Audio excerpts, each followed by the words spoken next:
I got a question on Twitter. Somebody finally asked me just I've had it a lot, but I guess it seems so normal to me.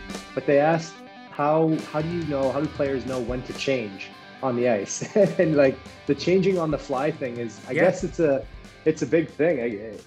This guy actually thought that maybe we had earpieces in and that the coach would yell and say, "Hey, time to get off the ice." It's And so amazing I how thought little of that there is actually.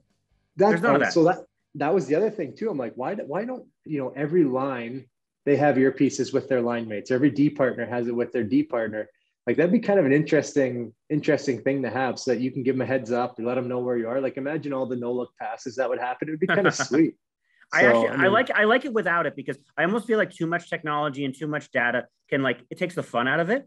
Like it is fun. Like, and I know this is not a good memory for you guys, but it was a bad change that led to the Lightning game winning goal in that series in 2011 overtime, and it was just somebody changed wrong. I think it was Roman Hammerlick maybe who got yeah, like he changed at the wrong time, opened the door. Like mistakes is like we watch sports and so many of the rule changes, like the no changes after ice, no line changes after icing and everything is designed for making guys tired to make mistakes, right? Like yeah, that's part of the human element of the game to me. it's exactly it. You do want those mistakes. I guess it's just it would be an interesting way to game it. Like I'm always thinking Yeah. of a way to win. You're always looking for that extra edge of like, yeah, if we could put a headset in and talk to your partner, that would be kind of sweet. But to get back to that line change thing, Yeah, yeah. I guess it'd be interesting, nice to mention it for anybody who is curious. Just the way that line changes work is it's simple as you're supposed to be out there for between 30 and 45 seconds. It's kind of the ideal. OV's like a minute and 15, but go on. Yes, his time is in what is it, rubles? What do they use Yeah, in yeah, Russia? yes. Yes, it's a few extra he The gets. exchange rate on Alex Ovechkin's shift time to you guys a little different. Exactly. So yeah, ideally 30 to 45 seconds.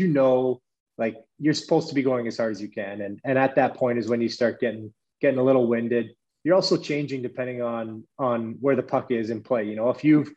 If you've played in the offensive zone and then you've played in the defensive zone and then you have a chance to go offensive, you're kind of weighing your options there. You don't want to get stuck in another Right. transition. So maybe you change. You're also changing because you've seen your line mates change. Or another thing is for matchups, which people don't always realize. Like Yep.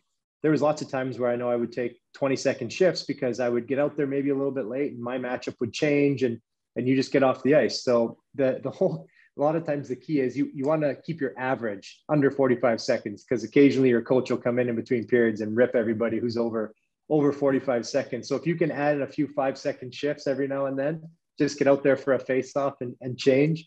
That's always a nice thing. But there's a lot of things that go into a line change, and you just kind of know it. Occasionally your coach will yell at you when you're on the ice too, and you'll get a stick tap or something like that from the bench. So yeah, I guess it's one of those things that I never really thought of, but it's maybe hard to understand.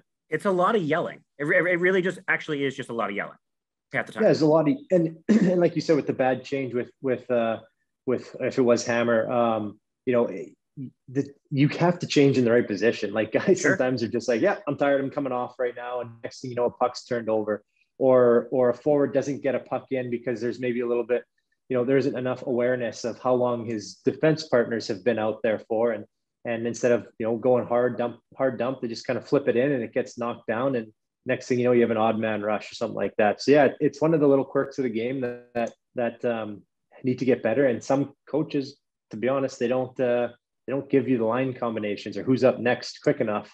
And if Right. someone doesn't just jump, or two guys decide to jump, next thing you know, you got too many men. So yeah, I guess it is one of the interesting things with hockey. Yeah, and it's just amazing how it's just literally like Peter, like Kevin McCarthy or whatever will just tap TJ on the shoulder. You guys are going next, like, and it's just Yeah, and then there's so much science and thought that goes into it to where when it comes down to it, it's just okay. You're going now. That's it. yeah, oh yeah. And if TJ feels a tap, you only have to tap one guy. Then TJ will yell out, I have, Yeah. whoever he's going to take. Say I don't even know. Say I got Tom.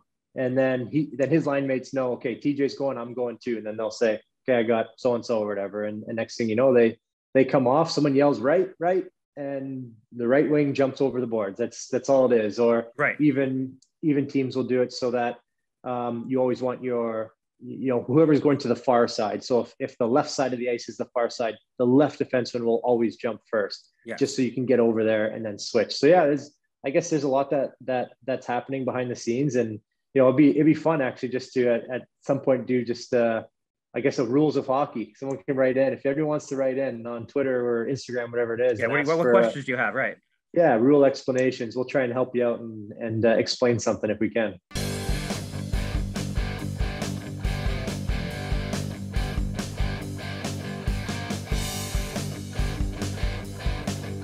This is AP hockey writer Steve Wino with former Capitals defenseman Karl Alzner, the host of the Alz Caps podcast on Ampire Media. Yeah, I just want to say thanks to everybody that's tuning in to the Alz Caps podcast on the Ampire Media YouTube channel. We're going to try and get as much going as we can.